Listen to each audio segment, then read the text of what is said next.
Sunico, ibig bang sabihin mo ngayon sa amin dito, sa committee, kaya naglipa na itong ghost projects because failure kayo sa pag-carry out ng inyong mandato dahil kulang kayo ng tao, kulang kayo ng engineers, mag-inspection? Opo.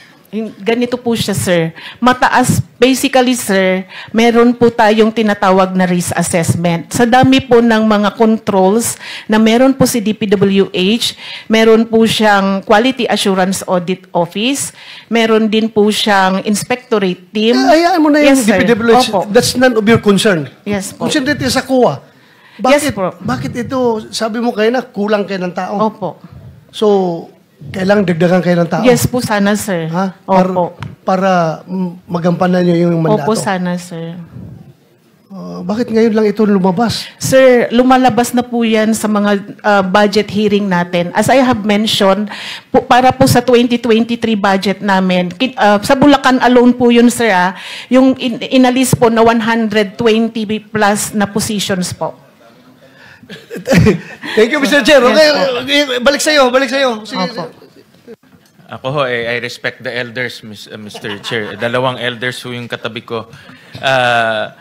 Ma'am, parang hindi ka tanggap-tanggap na because of lack of manpower, lumampas to ng ilan years.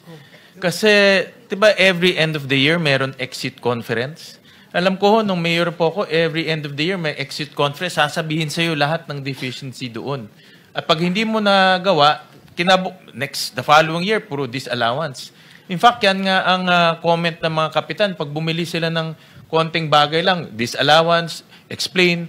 Pero ito, 2 years, 3 years, mas matagal pa based on the testimonies, hindi nadidetect ng COA. Hindi, sir. May mga observations naman po ang mga auditors natin, sir. Yun nga lang po, sa dami din po. Kasi, sir, pagka kunwari po, nag-issue po si... Ba't walang action ng NBank? Ba't walang action ng commissioner? Kung na-detect na nila, lalo na ganito, we're talking about, ma'am, hindi ito 1 million, 2 million. We're talking about billions. No? Billions ang perang nawawala. No? At ang pinag-uusapan natin dito, ghost projects. At pinag-uusapan natin, based sa dun sa nahalungkat ni Senator Ping, mga very obvious tampering of supporting documents. No, you don't need to be a CPA to know that. Makikita mo na kaagad eh. Ngayon, ang tanong ko, baka yung mga kasamahan nyo doon kasama rin dito sa modus. Naimbestigahan ba ho sila? Wala ho kasi yung resident auditor. Naimbestigahan mo ba sila? Sir, meron po kasi kaming internal audit affairs. So, nasa kwan na po namin yun sa chair, sa disposition po ng aming chair. Yeah, but naimbestigahan na ho sila? Because right now, kailangan matita lahat eh. Wala po akong knowledge pagdating po doon, sir, kasi sa human resource na po yun, sir. Yeah, pero ang punto ho namin, ang last control or last safeguard in that area is COA. Yes po. Sir, pag ang COA bulag, lalampas talaga ito. Sir, pwede ko po bang i-share, sir, yung mga paghihirap din po ng auditor?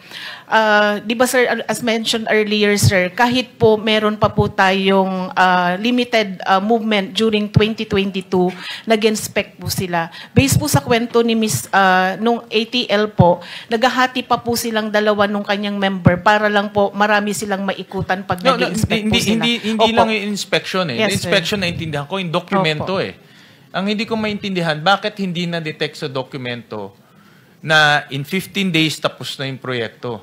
Yung sinasabit na supporting documents, mga pare-parehong pictures. Yes, sir. Hindi na inspection. Ako naintindihan ko inspection, Yes, malalayo talaga. Pinuntahan namin, malalayo talaga. Opo. But yung dokumento lang, tabletop lang to. Opo. Kaya po nag-disallow yung auditor po natin, sir. Yeah, but this is after many years.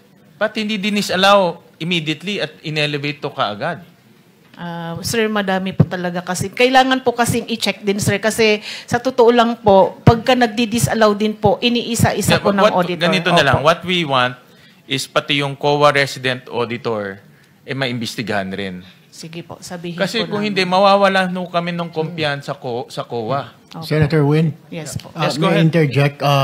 Quick question lang po. Follow up on that question.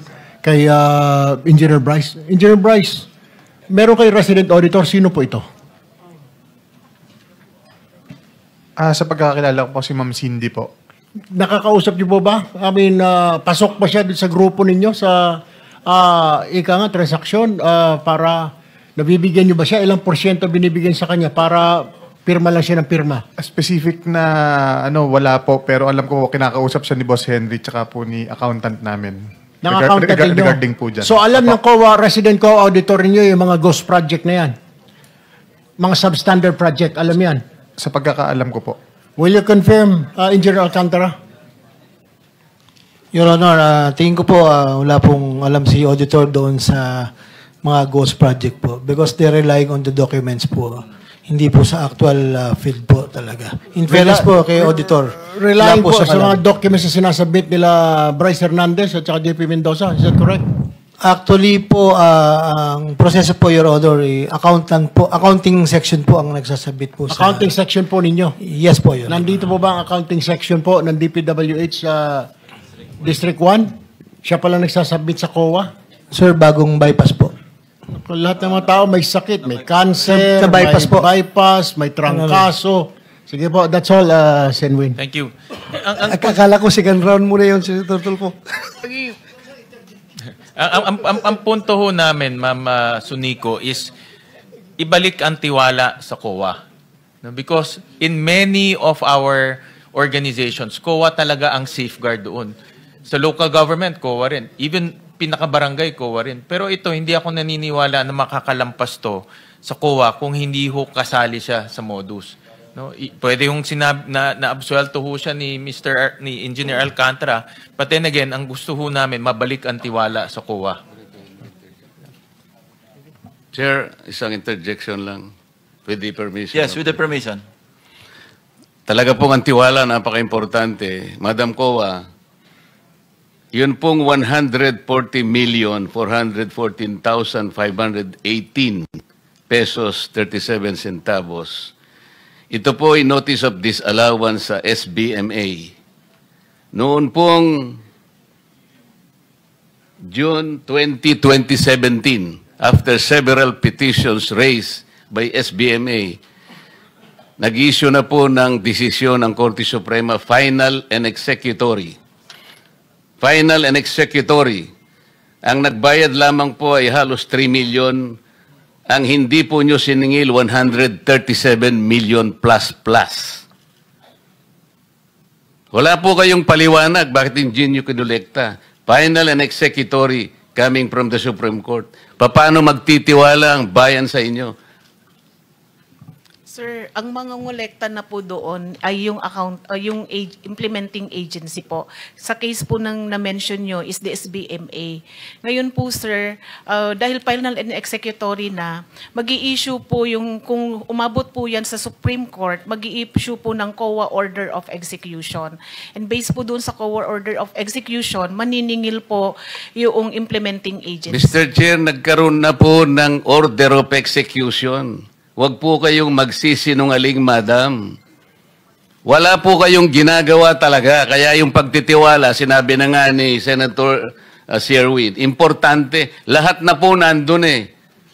Mag-execute na lang kayo, sisingilin nyo na lang 137 million, pero hanggang ngayon hindi pa nyo ginagawa. Ang tanong, paano magtitiwala ang bayan sa inyo?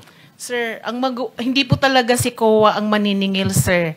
Yun pong implementing agency po at iyan po ay i-remit nila sa Bureau of Treasury. Ano pong participation ninyo? Hindi nyo i-guide. Saan nyo po galing ang notice of disallowance? Amin po, sir. Pero po, sir, dahil may mga proseso nga po sa Sus Korte, Mariosep sir. na proseso. Puro kayo proseso, pero walang nangyayari. Pinag-uusapan natin tiwala. Yes, sir. Opo, yun naman po kasi ang nasa proseso, sir. Hindi po si COA talaga ang maniningil, sir. Wala kang gagawin para sabihin mo sa SBMA, meron kang prerogative, meron kang power na sabihin mo, mangolekta ka. Nag-issue na kami ng order of execution. Huwag mo sasabihin ang proseso. Yes, sir. Kaya ma'am, ang problema pa ho, post-audit. No? Ibig sabihin, bayad na. Diba ho? So kung hindi nyo madidetect ho yan, bayad lang sila ng bayad, bayad lang ng bayad, bayad lang ho ng bayad. So ganun ho nangyayari ngayon, bayad lang ho ng bayad. Kahit na ghost projects, bayad ho ng bayad.